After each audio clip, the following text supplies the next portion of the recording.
If we then go on to the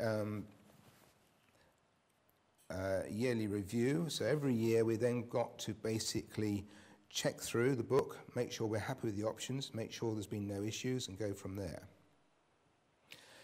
Where the issues occur is we will need to actually change the options and so on. For this year, bear in mind that we're actually using the old book for inspection purposes, and there should be a continuation sheet which is attached to the old book. I'm going to hold that up to the camera, hope you can see that. That's the continuation sheet. I'm sure you've all seen it before. The important thing with this is a number of meetings I've done where that particular sheet has not been filled in, not been collected at the back of the old green book. I've given out heaven knows how many spare continuation sheets.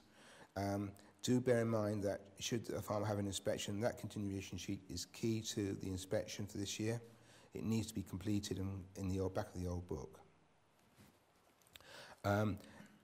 As well as that in part of the inspection process for this year, the other bit will be the waterlogged land inspection, which is in the new book, and that's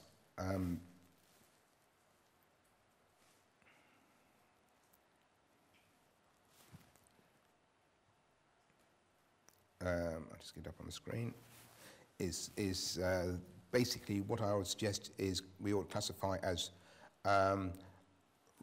rut control, if you like, where a rut has been created more than 20 metres away from a gateway.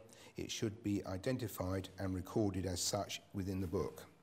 It's recorded on the waterlogged land record page, and you can see here you just have to enter the date, you've identified it, and where the damage has occurred, and then as and when it gets repaired, in there just record what's happening to it.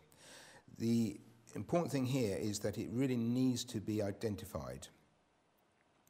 And what we're seeing at the moment is that should you get an inspection process go around, the inspector will will look for ruts occurring within the land. He will then come back to the inspection book, to the soil protection review booklet, and he will expect to see this particular page completed because there's been damage to the land. Bear in mind, just to repeat, you don't need to worry about it within 20 metres of a gateway. So it's stuff going across the field that we're worried about in this situation.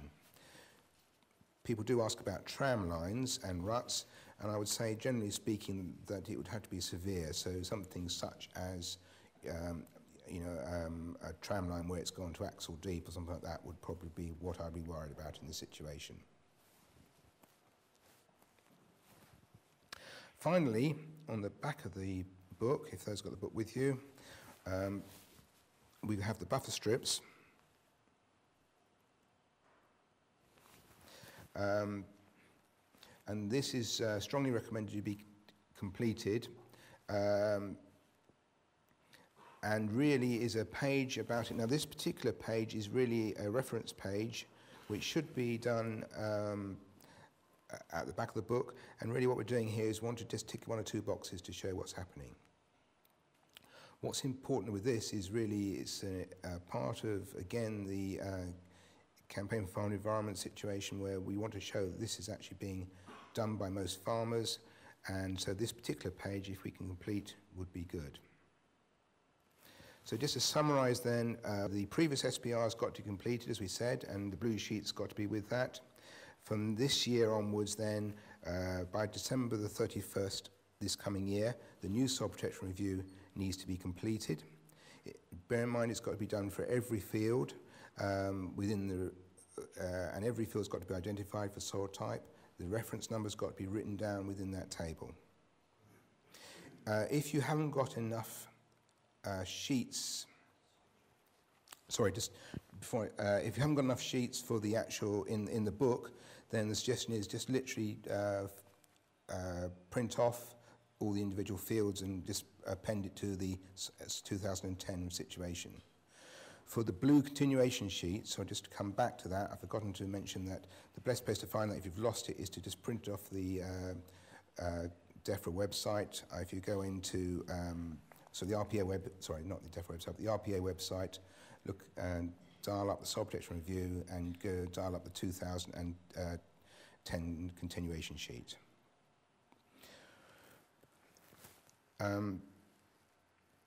But do bear in mind that for this final year that we need to start recording the ruts in the waterlogged land as of January the 1st this year. So do make sure that bit of the book is filled in now.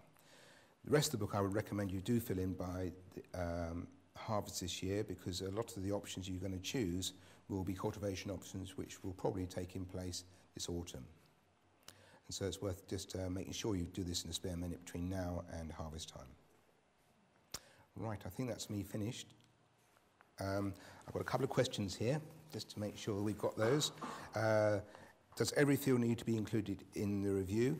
And the answer is yes. You need to make sure that all the fields are recorded, and this implies, and not only that, but you've also got to do even small fields which have got their own field reference number. They need to be written down in the new 2010 book and identified as what sort of risks they are. As I say, you can do that. There may not be enough room in the book, in the table. If not, just use a continuation sheet. Just literally put in your own spreadsheet, print it off, and include it in the book.